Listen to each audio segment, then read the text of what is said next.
চলো বন্ধুরা, আজ বানিয়ে ফেলি খুব কম টাইম আর মিনিমাল ইনগ্রিডিয়েন্টস দিয়ে একটি সুস্বাদু রেসিপি, যার নাম বেগমতি চিকেন। বেগমতি চিকেন বানাতে গেলে ফার্স্টেই আমাদের চিকেনটাকে ভালো করে গোলমরিচ আর ভিনিগার দিয়ে কিন্তু ম্যারিনেট করে নিতে হবে। ম্যারিনেট করে আমি 30 থেকে 45 মিনিটস মতো রেখে দিয়েছিলাম। তারপরে এই রান্নার যে মেইন ইনগ্রিডিয়েন্টস বা মাস্টার ইনগ্রিডিয়েন্টস, সেটা হচ্ছে পেঁয়াজ পাতা আর ধনে পাতা। পেঁয়াজ পাতা আর ধনে পাতাটাকে আমি ভালো করে 2 থেকে 3 মিনিট ফুটিয়ে নিয়ে একটি আলাদা পাত্রে তুলে নিলাম। জল থেকে কিন্তু গরম জলে কিন্তু বেশিক্ষণ রাখা যাবে না। তুলে নিয়েই সেটাকে আমি বরফ ঠান্ডা জলে, তার মধ্যে বরফ ঠান্ডা জল দিয়ে দিলাম। এই বরফ ঠান্ডা জল দেওয়ার মেন কারণটা হচ্ছে যাতে এই গ্রিন যে কালারটা দেখতে পাচ্ছ, এই গ্রিন কালারটা যাতে মেনটেন্ড থাকে। এবং বরফ ঠান্ডা জলের মধ্যে দিয়ে আমি কিছুক্ষণ রেখে দেবো। আর আমি নিয়ে নেব 10 থেকে 12টা মতো কাজু বাদাম। এই কাজু বাদামটাকে আমরা পেস্ট করে নেব।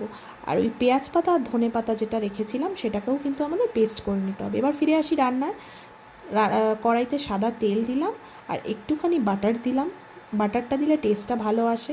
এবার আমি মেইন ইনগ্রিডিয়েন্টসগুলো তোমাদের দেখিয়ে দিই। পেঁয়াজ বাটা, ওই পাতা বাটা, আর কাজু বাদাম বাটা, আর আদা রসুন বাটা, এই আমার রান্নায় লাগে। এবার ফিরে আসি রান্নায়।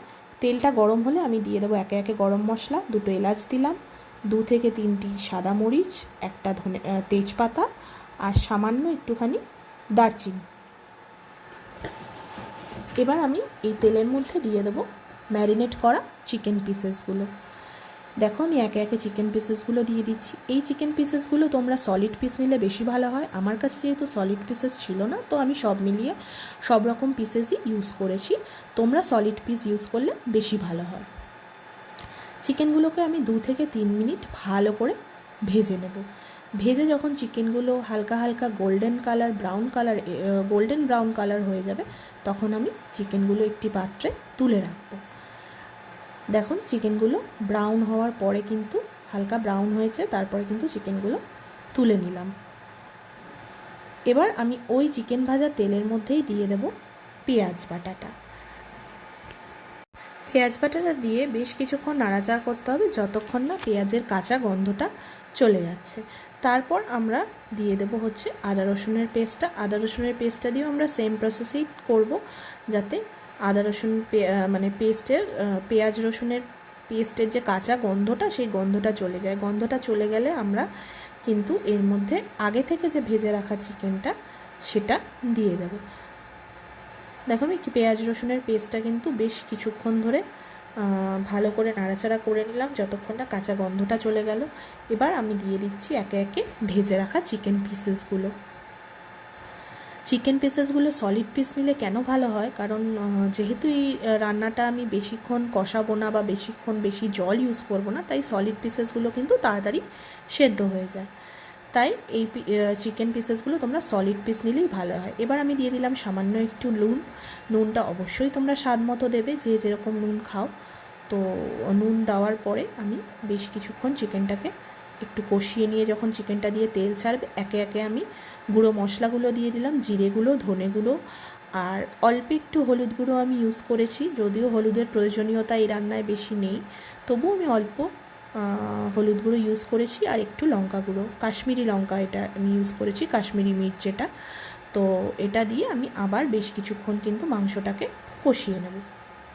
মাংসটা কষিয়ে নিয়ে যখন মাংসটা থেকে তেল ছাড়বে, তখন আমি দিয়ে দেবো এর মধ্যে কাজু বাদামের যে পেস্টটা সেটা। দেখো আমার মাংস থেকে তেল ছেড়ে গেছে, এবার আমি কাজু পেস্টটা দিয়ে দিচ্ছি। কাজু পেস্টটা আমার একটু পাতলা হয়ে গেছে, তোমরা আরেকটু টাইট রাখলেও ক্ষতি নেই। আমার জলটা একটু বেশি পড়ে গেছে। এবার কাজু পেস্টটা দিয়ে আমি আবারও বেশ কিছুক্ষণ মাংসটাকে কষিয়ে নেব, যতক্ষণ না মাংসটা থেকে তেল ছাড়বে। দেখো আমি কাজু পেস্টটা দিয়ে দিয়েছি। কাজু পেস্টটা দিয়ে আমি কিছুক্ষণ কষিয়ে এর মধ্যে গোলমরিচ গুঁড়ো আর সামান্য চিনি দিয়ে দিলাম। গোলমরিচ গুঁড়োর কিন্তু একটা ভীষণ সুন্দর ফ্লেভার আসে, তাই আমি সামান্য গোলমরিচ গুঁড়ো আর চিনি দিয়ে এটাকে আবারও কষাতে থাকবো।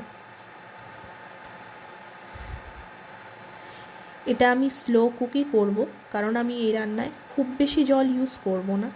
এবার আমি দিয়ে দিলাম ওই যে সেদ্ধ করা ধনে পাতা আর পেঁয়াজ সেদ্ধ করা জলটা যেটা ছিল, সেটা তোমরা ফেলবে না, সেটা রেখে দেবে। এই রান্নায় তোমরা সেই জলটাই ইউজ করবে, তাহলে কিন্তু রান্নার টেস্টটা খুব সুন্দর হয়।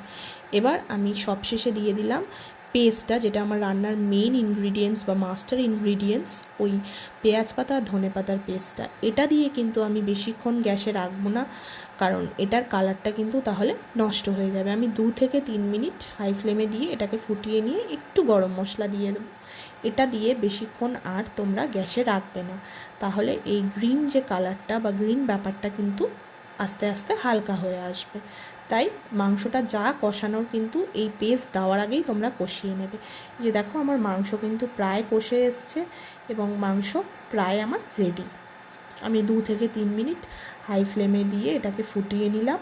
ফুটিয়ে নিয়ে কিন্তু আমার রান্না কমপ্লিট।